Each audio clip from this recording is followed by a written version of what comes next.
Bonjour, bonjour à toutes et à tous. Merci à vous d'être là en direct avec nous sur Boursorama. Il est midi. C'est parti pour un nouveau numéro d'Ecorama, l'émission qui vous simplifie l'économie avec aujourd'hui votre invité Robert Ophèle, le président de l'autorité des marchés financiers. Bonjour. Bonjour.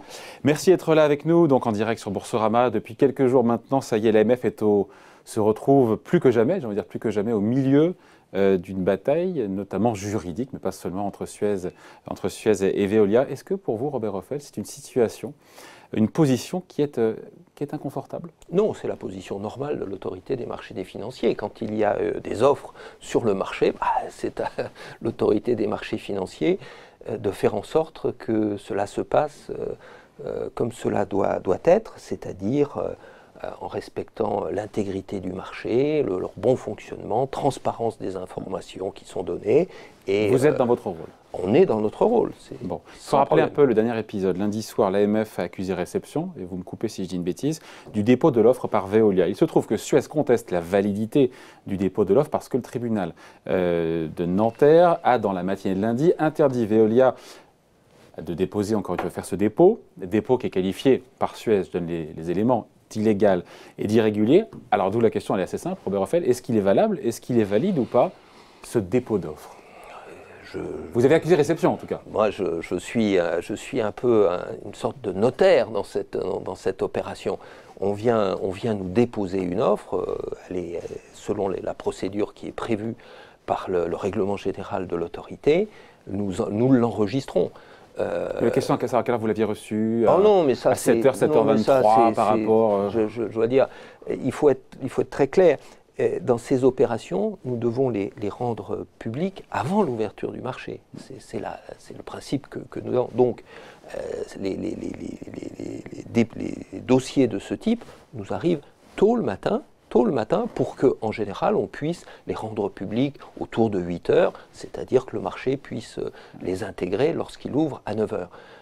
Donc, c'est tout à fait classique pour nous d'avoir tôt le matin un dépôt d'offres. Ensuite, il y a en parallèle, mais ensuite, je comprends, une décision du tribunal de commerce de Nanterre qui ordonne à Veolia de ne pas rendre à l'AMF pour le coup cette offre. Ça ne change rien pour vous, cette décision? Nous avons bien entendu, quand nous avons eu connaissance de cela, nous avons réfléchi pour voir de quelle manière cela pouvait nous affecter notre enregistrement du dépôt de l'offre. Et après examen de cette décision du tribunal de commerce de Nanterre, et après avoir vérifié que le dépôt avait été fait d'ailleurs avant, je comprends, la notification de cette décision Donc en Suez dit que c'est illégal et irrégulier. Nous sommes dans un état de droit. Tout peut être naturellement contesté. Il y a des voies de recours. Si j'attends de voir quelle sera la décision que prendra Suez. Maintenant, il y a l'examen de la conformité de l'offre de Veolia qui va commencer. La question, c'est quand ça va commencer? Est-ce que vous allez attendre la décision sur le fond du tribunal de Nanterre pour démarrer cet examen? Et quand l'AMF rendra son verdict sur cette conformité de cette offre de Veolia? J'ai lu un mois. Non, les délais sont toujours très complexes parce qu'il y a beaucoup de cas de figure différents. Dans des cas de figure tels que nous le voyons là, il y a, pour que nous puissions à l'AMF, en tout état de cause, recours ou pas recours d'ailleurs, examiner le dossier, nous avons besoin d'avoir un certain nombre d'éléments. Ces éléments, c'est en particulier la note en réponse du Conseil de Suez. Cette note on se doute qu'il ne sera pas favorable. Cette note en réponse... Oui, mais... Ils peuvent ne pas répondre? Cette note en réponse, ils ne peuvent la faire, en tout état de cause, que après avoir consulté, demandé l'avis de leur CSE. Et le CSE a un mois à partir du moment où l'offre est déposée pour examiner et donner son avis. Et le conseil de Suez, sur la base de l'avis du CSE, éventuellement après avoir demandé dans certains cas, je ne sais pas si si ça se présente dans le cas présent, mais il y a la possibilité d'avoir un avis d'un expert indépendant sur le dossier. Une fois que tout ça, il fait une note en réponse. Donc dans le meilleur des cas, le verdict de l'AMF, dans le meilleur des cas, ça serait quand? Probablement pas avant un mois et demi, 2 mois.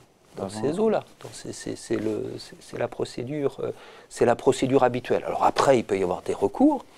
Selon les recours qui post-verdict de l'AMF. Alors il peut y en avoir, je comprends qu'il pourrait y en avoir un par rapport au dépôt de l'offre. Oui.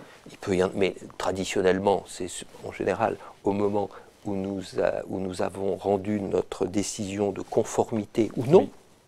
Qui est basé sur quoi d'ailleurs? Qui est basé sur quoi? Alors, parce que j'ai vu, on dit qualité de l'information, loyauté des transactions, égalité des actionnaires, transparence du marché. Exactement. Concrètement, c'est au-delà des mots, ça veut dire quoi? Ça veut dire qu'on examine l'ensemble de ces pièces pour vérifier, que l'offre répond aux critères qu'on vient d'évoquer, qui ne sont pas des critères quantitatifs et qui font l'objet, je peux vous l'assurer, d'un débat au collège de façon approfondie sur la manière dont tout cela peut être analysé en matière d'équité des différentes parties prenantes. Et sur le fait que... Là-dessus, il peut y avoir un recours à la Cour d'appel de Paris, et la Cour d'appel a aussi 5 mois pour donner son sentiment sur la décision qu'a pris l'AMF de conformité ou de non-conformité. Ouais, sachant que c'est assez rare que l'AMF, pour le coup, déclare une offre non conforme. C'est assez rare, mais c'est arrivé. C'est arrivé, je crois, sur Altis en 2016. Voilà. Ça, heureusement, je dirais, parce que le bon fonctionnement du marché est meilleur que les offres soient conformes quand même. Ouais. Donc la décision de l'AMF, quelle qu'elle soit, vous l'avez dit, est susceptible d'être contestée devant la Cour d'appel, mais on peut aller même plus loin, on peut aller en cassation. Donc c'est-à-dire que l'affaire peut durer peut-être sur le fond du fond, dans une opération comme celle-ci, qui de plus pose, parce que un certain nombre de problèmes en termes de concurrence. Ah oui, c'est un autre sujet aussi. Donc il y a aussi l'autorité européenne. Lorsque elle est déclarée conforme, c'est sous réserve une après l'autre. Hein. Voilà, sous réserve de. Et donc, il y a l'examen qui est fait par les autorités de la concurrence, en l'occurrence au niveau européen, dans une affaire comme celle-ci, qui dépasse le cadre franco-français. Et selon la manière dont cela se déroule au niveau européen, vous savez qu'il y a 2 étapes possibles. Une étape simplifiée et ensuite une étape approfondie si besoin en est. Et évidemment, si on passe de l'approche simplifiée à l'approche approfondie, eh bien à ce moment-là, l'offre devient caduque et devrait être renouvelée. Pourquoi ? Parce qu'on sait que les remèdes qui peuvent être demandés par les autorités de la concurrence peuvent modifier la teneur de... Mais ça, pour le coup, ce sera après en matière d'OPA et de droit boursier. Tout ça va en parallèle. Hein. Mais votre décision tombera avant celle de l'autorité de la concurrence, c'est ça que je voulais dire en fait. Oui. Et en matière de droit boursier, éclairez-moi, Robert Ophèle, qui, encore une fois, aura le dernier mot? On l'a dit, ça sera entre l'autorité des marchés financiers, tribunal de commerce de Nanterre, cour d'appel de Paris en cas de recours, cour de cassation, qui va au final arbitrer cette bataille boursière? Moi, c'est ça que j'ai envie de savoir. Non, mais arbitrer sur quel point? Parce que le dernier mot, in fine, normalement, c'est quand même les actionnaires qui l'ont. Ils apportent ou ils n'apportent pas. Auparavant, ce qui est examiné par toutes les autorités qu'on vient de citer, ce sont des aspects particuliers de l'offre. Mais l'autorisation de cette offre, c'est vous qui avez la donnée? Absolument. Ou pas? Absolument. Avec derrière des recours possibles? Avec des recours possibles, mais c'est l'autorité des marchés financiers qui pilote globalement ce calendrier avec l'ouverture. Mais l'arbitrage final peut très bien aller jusqu'en cours de cassation s'il y a recours. Oui. Ouais. Après, c'est vrai que c'est ce qui a été annoncé dit par... il vous l'a écrit d'ailleurs, je crois, Bruno Le Maire. Il dit qu'il vous avait écrit une lettre, je ne sais pas si vous l'avez reçue. Il vous interroge sur le respect des engagements pris par Veolia. C'est vrai que Veolia s'était engagé, ça c'est un point intéressant, à ne pas déposer d'offres hostiles. Et cet engagement, manifestement, n'a pas été respecté. Est-ce que dans votre examen, vous allez en tenir compte? Ça, c'est une vraie question. La loyauté du dispositif fait partie des éléments qui sont observés. Après, le nœud gordien, il n'est pas là? Le point d'attention, il n'est pas là? Dans votre examen? C'est un élément, mais vous savez,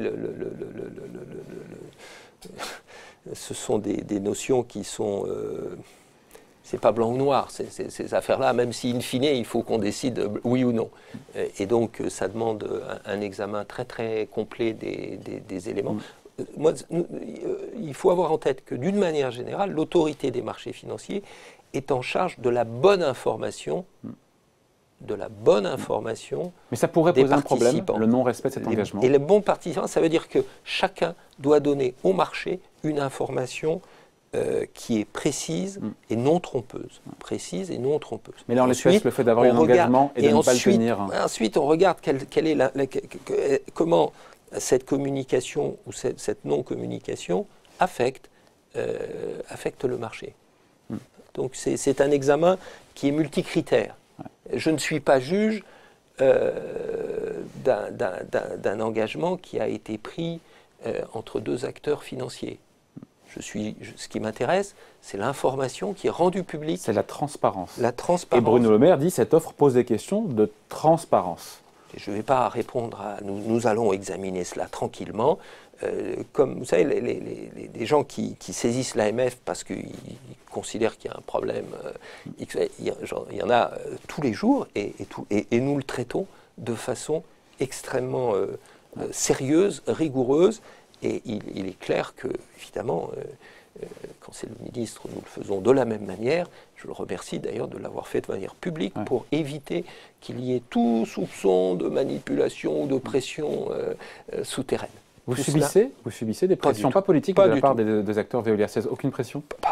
Pas du tout. Enfin, moi, je n'en ressens aucune. Chacun explique sa position et nous prenons notre décision en toute indépendance, je crois. Oui. Ça va sans dire, l'AMF ne roule pour personne. Pardon, ça paraît évident, mais il faut quand même poser la question.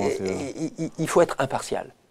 Il faut être impartial, essayer au maximum de l'être et de prendre les décisions qu'il convient ou c'est pas toujours des décisions, ce sont des actes de notre... Je vous sens serein, parce qu'en même temps c'est comme l'avenir de fleurons français dont il est question. Hein. Alors, c'est très intéressant, parce qu'au fond du fond, le vrai sujet, c'est quand même un sujet industriel. Quels sont les projets industriels qui sont derrière? Quelles seraient leurs conséquences? Mais ça, c'est pas votre sujet. Mais ça, c'est pas le mien. Quelles sont les conséquences sur la concurrence? Qu'est-ce qui peut être accepté ou pas? C'est le cœur du point. Quelles sont les conséquences financières, sociales? Ça, c'est le cœur du sujet. Mais ce n'est pas le rôle de l'AMF. Donc réponse de l'AMF d'ici 4 à 5 semaines. Tranquillement, je peux vous assurer que le collège de l'AMF suit ce dossier de façon extrêmement rapprochée, parce que de fait, c'est un dossier important pour la France. D'un point de vue formel, après on passe à autre chose. J'étais surpris que Bruno Le Maire, ministre de l'économie, affirme saisir l'AMF. Il a le droit? Formellement, pour moi, c'est l'AMF qui s'auto-saisit. Non, mais c'est ce que je disais tout à l'heure. C'est des gens qui attirent l'attention de l'AMF sur un certain nombre de faits et nous demandent ce qu'il en est. C'est normal. Tous les jours. On est là pour ça. Bon. Donc, ce que je dis, c'est que le fait qu'il l'ait fait de façon publique montre bien que nous sommes dans un... Il y a beaucoup d'intérêts qui sont en jeu, hein. Des emplois, l'image de la France, de fleurons français. Oui. Voilà. C'est pas un dossier anodin. Autre sujet, l'affaire GameStop. Je voulais avoir aussi votre réaction là-dessus parce que bon, la séquence maintenant elle est un peu derrière nous. J'aurais préféré qu'on en parle il y a eu encore une semaine, mais c'est pas grave. Qu'est-ce que ça vous inspire cette affaire, cet épisode aux États-Unis? On a assisté à un phénomène qui est totalement inédit, il faut quand même le dire, avec des petits épargnants, des petits boursicoteurs qui ont mis au tapis des gros hedge funds, qui ont perdu des milliards dans cette affaire. Tout ça fait vaciller Wall Street parce que les hedge funds ont dû, pour se refaire, vendre des positions sur des belles valeurs et ça a fait baisser le marché américain. Est-ce que tout ça vous a troublé? Parce qu'il n'y a rien d'illégal, je crois, pour l'instant, dans cette coalition manifestant de petits porteurs en ligne qui sont retrouvés sur des sites, qui ont discuté, qui ont attaqué en meute, ce que font parfois aussi d'ailleurs des acteurs professionnels. Hein. Je dirais c'est une rencontre finalement pas tellement improbable entre un certain nombre de phénomènes, d'acteurs et autres. Rencontre qui s'est produite donc aux États-Unis, que je trouve improbable aujourd'hui en France et en Europe, mais auquel on doit être très attentif parce que, comme souvent, ce que l'on voit aux États-Unis à un moment... vient quelques mois, quelques trimestres plus tard chez nous. Donc, et c'est la rencontre entre quoi? D'abord, c'est la rencontre entre des situations de ce qu'on appelle les short squeeze, c'est-à-dire des valeurs qui se trouvent être vendues à découvert avec des positions donc courtes qui, dans le cas précis, étaient à 150% du flottant. 150% du... Alors, on dit comment c'est possible d'être à 150% du flottant? C'est très simple. Je vends à découvert, si je vends à découvert, c'est théorique, bien entendu. Attention, Robert Offel vend à découvert, je ne fais attention. rien. Mais si un acteur qui veut vendre à découvert, il vend à découvert, il doit emprunter les titres à quelqu'un qui les a. Il faudra lui rendre après. Il faudra lui rendre. Mais les ayant empruntés, je les vends à découvert, mais je les vends à quelqu'un qui lui-même, les ayant, va pouvoir le prêter à un autre acteur qui lui-même pourra le vendre à découvert. Et vous voyez qu'il y a une spirale. Il y a une spirale. Donc, on se trouve avec une valeur à 150% du flottant. C'est sain d'avoir une valeur shortée à 150%? Donc, c'est d'abord le premier problème qu'il faut se poser. En France, ça n'existe pas. Il n'y a pas. Mais le mécanisme lui-même existe. Donc, on pourrait aboutir en France à une valeur shortée à 200%. Ça pourrait. Plus, il n'y a pas de limite. C'est pas de limite. On n'a pas ça, mais on n'a pas ça en France et en Europe. Donc potentiellement, on pourrait avoir ça. C'est pour ça que je dis, il faut quand même se poser la question. Le mécanisme existe. Alors, le mécanisme existe.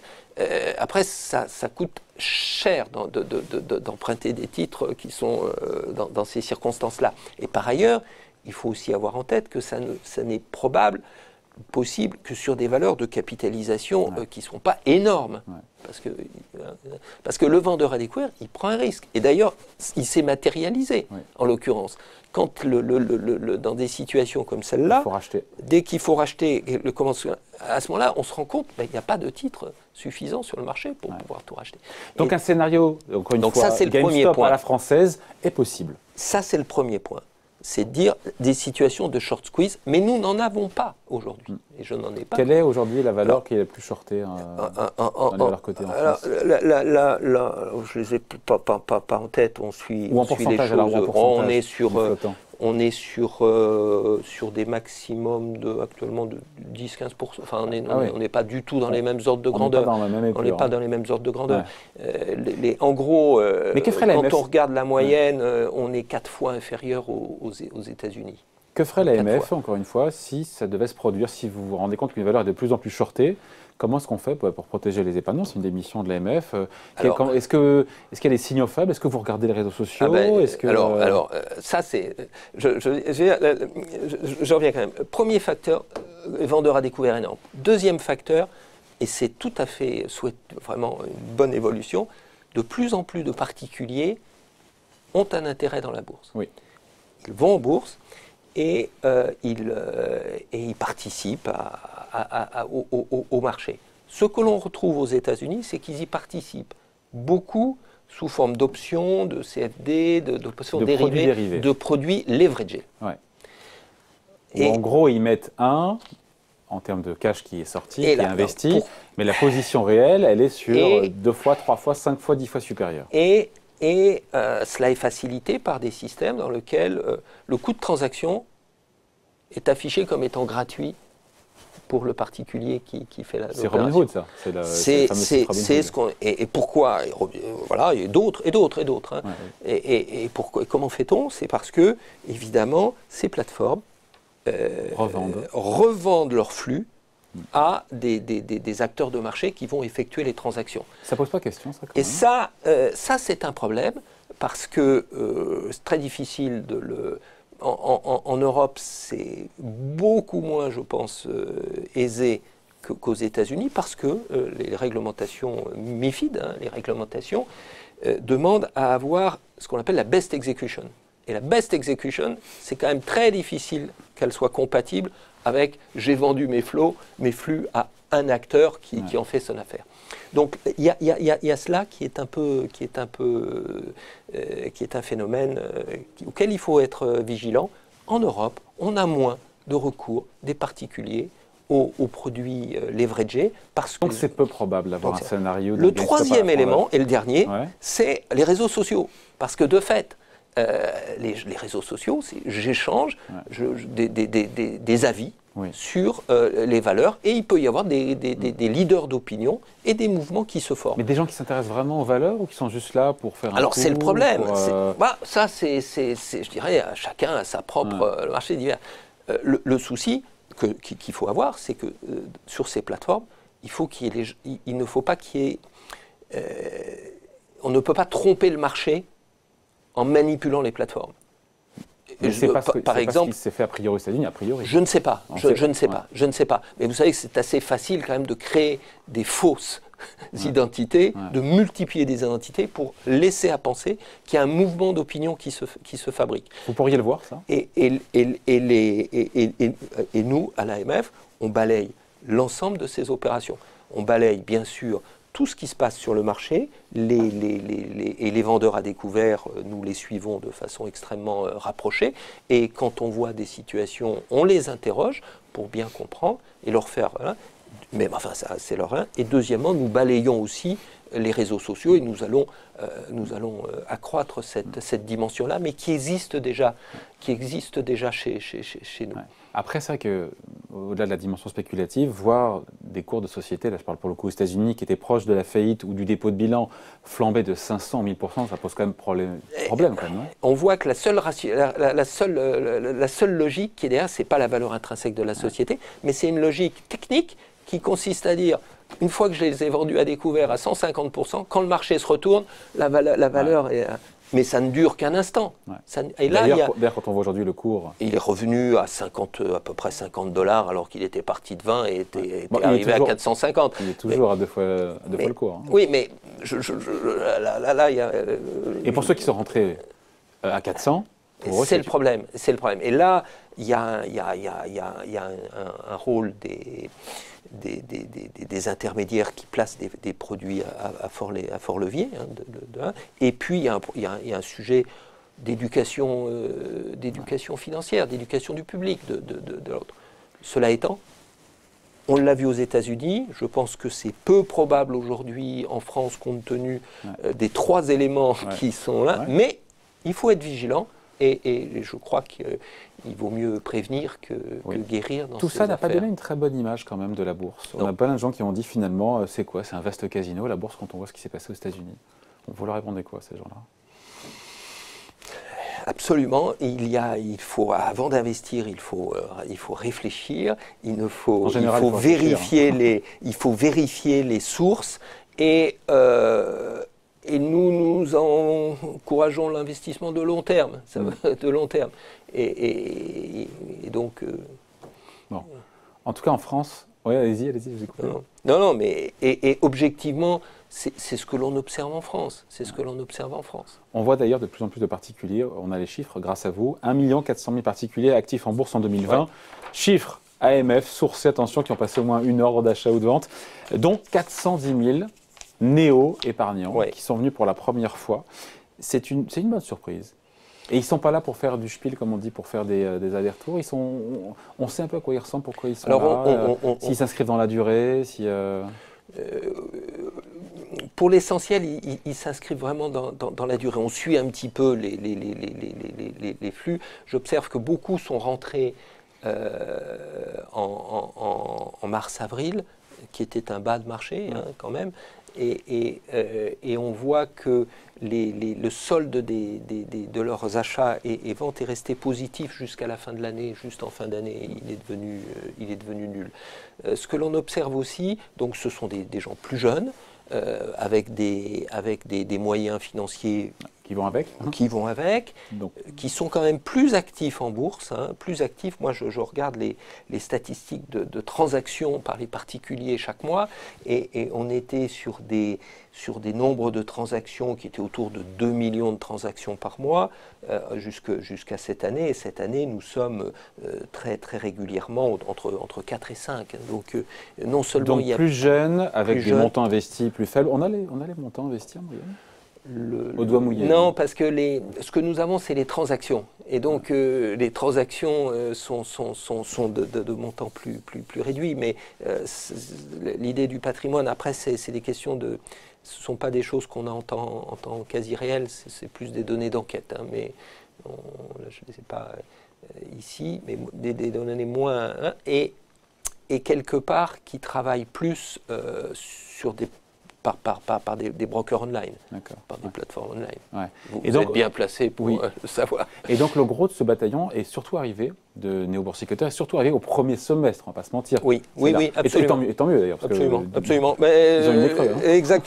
Exactement. C'est ce qu'on appelle de la smart money. Bon, après, encore une fois, les particuliers ne font pas le marché du tout aujourd'hui, ce sont les instituts qui le font, mais est-ce qu'ils ont vocation, on le voit aux États-Unis, peut-être à prendre de plus en plus de place dans les échanges, ou est-ce que leur poids, pour faire bouger une valeur, restera limité, un peu comme aux États-Unis, sur des valeurs qui sont plus modestes en termes de poids boursier? Parce que la question qui se pose derrière, c'est si le poids des particuliers, je pense aux États-Unis, plus que chez nous évidemment, était amené à durer et à monter en puissance. En puissance, pour les marchés, ce ne serait pas un nouveau risque? Non. Un risque de chute brutale si jamais, avec cette espèce d'effet moutonnier, tout d'un coup, tous les particuliers se mettent à vendre en même temps? Non, je ne crois pas.